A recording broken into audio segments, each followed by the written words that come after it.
do we, you in your organizations, do we as a group, do we spend enough time defining what it is we're going to get for our $100 million over the 10 years? And I know the answer is inevitably going to come out in this conversation as no, Jim, we don't. We have challenges. We have to get our internal stakeholders to tell us what it is that they want and need, what their requirements, what their specifications are. And they don't answer our questions about that, and they expect us to somehow read their mind and slap together something. Well, we don't have clairvoyant skills, and so we have time pressure, and we put together some very general statement. Oh, we'll provide IT services, we'll provide engineering services, we'll provide certain amounts of capital equipment, whatever the nature is of what you're buying or contracting for. And we put that together, and the contract gets signed, and the services get rendered, and the capital equipment gets delivered, and there's no disputes, and life goes on, and everyone's fine. And we end up building a certain level of complacency, saying, well, we didn't have a problem last time, so we'll just keep doing it. But eventually, unbeknownst to many of us, we're losing money because of this practice.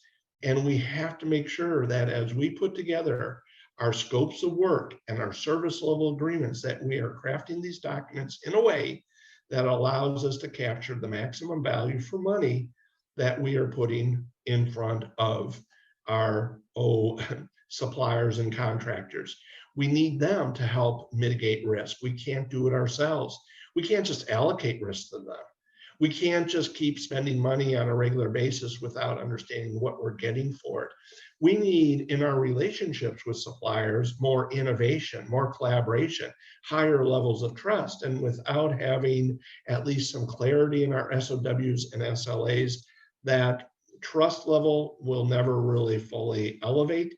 Without that elevated trust, we won't be able to collaborate. And without the collaboration, we won't be able to get to that next higher level of value generation known as innovation. And so there are some differences between these documents. There are some risks that we face by not doing our SOWs and our SLAs very well. And there are differences between these two documents, not only by their innate nature, but in the circumstances and situations in which we use them, be it through outcome-based or performance-based contracts. We see that it is difficult for us to clearly nail down the specific language, but many times the language, when we do put it together, falls unfortunately short. And so we have to understand that these documents need eventual subsequent revision and modification.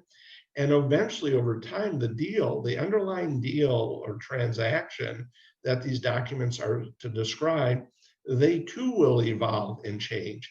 And our documents need to be fluid and flexible, adapt as the understanding between the parties change.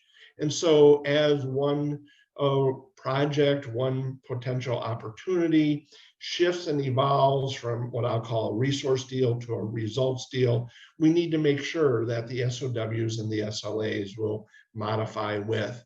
A lot of our success is going to be dependent upon our ability to be good at drafting. And we do have some heuristics or rules of thumb that we've seen as sort of the proven ones that allow us to have more effective contracts, as well as a few things that are emerging within the profession that I wanted to share with you. And then we want to talk a little bit more about the notion of having our contracts being complete. And when I say contracts, I include the SOW and SLA within that name. Completeness, as I'll get to here in a few minutes, it's both a curse as well as a cure. It's both an enabler as well as an enabler of ultimate success. And we'll get into a little deeper as to what I mean by that here in just a moment. So those are the 5 key points I'm going to cover. And let me get into this first one, that first topic around the differences between SOWs and SLAs, as well as what are some of the risks that are inherent within these two documents. Now, in SOW, in the primary stream of practice, is going to be a document that will describe what the contractor or supplier, what they're going to do. Are they going to do engineering work, or engineering and construction, or engineering, construction and procurement, installation, commissioning, management? What are the core elements that they're going to do? The scope of work isn't going to be really specific as to what exactly you're going to do, or the supplier, each and every day. It's much like your job description when you got hired in your current employer. They gave you a general job description of what you're going to do during your tenure within their organization. It doesn't give you a daily diary around everything you're going to be doing, but it just gives you that general job description.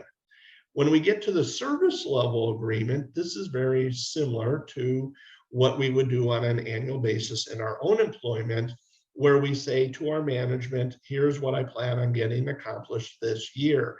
Here's, yes, I know what my job is, what's in scope, but here's how well I'm going to do those particular things. And so there's this dynamic between what the contractor will do vis-a-vis how well the contractor is going to do what they do. And that SOW is really the scope, as the name implies, and the SLA is the level to which the contractor is going to be expected to perform. Now, by simple analogy to a non-contracting scenario, a scope of work would be like we approach an athlete and we ask them to join our track team as a long distance runner. We don't expect them to be a pole vaulter. We don't expect them to be a shot putter or some other type of track and field athlete. We just want them to run long distances, and that's their scope. I would suggest to you, in writing scopes, not only write what's in scope, but also write what's out of scope. So you, the track member, you, the athlete, you're going to run long distance, but you're not going to pole vault.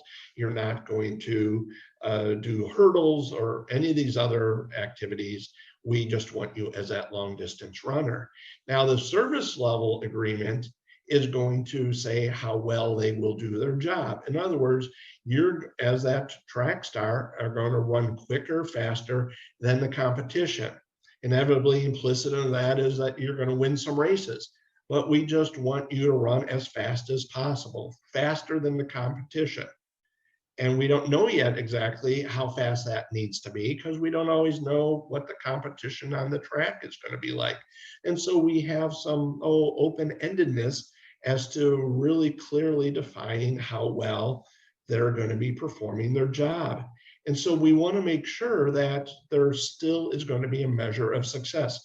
And this is where key performance indicators kick in, where we might indicate what's the way in which we'll demonstrate that somebody did that service level at a appropriate level and proficiency. And we may say, well, as that track star on our team of a long distance runner, you're going to win at least 3 gold medals in the matches or meets in which you participate. And so we're going to find an indication of whether that performance meets our expectations. Unfortunately, one or two or all three of these elements are missing from so many of our contracts. We may, in one sentence in the very beginning of the terms and conditions, very generally describe what this contract is for. It's for get somebody doing engineering work or facility maintenance or whatever it is. And that rest of the document is silent on exactly what that is. So we find as attachments, scopes of work, service level agreements, and key performance indicator sections that get created. Unfortunately, too often at the beginning of the relationship, we within procurement and contracting still don't know from our stakeholders what exactly we need to put on that paper. We ask them, they don't answer, but they do hit the drum saying we need to get the contract signed, and we find ourselves painted into a corner and not really having anything clearly laid out. We put in this page intentionally left blank, or this scope of work or service level agreement will be completed, will be fully drafted at a future date. That date never comes. And this is where we find ourselves in a dispute, having some real challenges. And so we, by having gaps and incomplete scopes, service level agreements, and KPIs, put ourselves at great risk because we're obligated to pay. We know what the amount is. We know it's $100 million over 10 years. We just don't know what the supplier is going to be doing, nor what we're going to be receiving. And that's where those major risks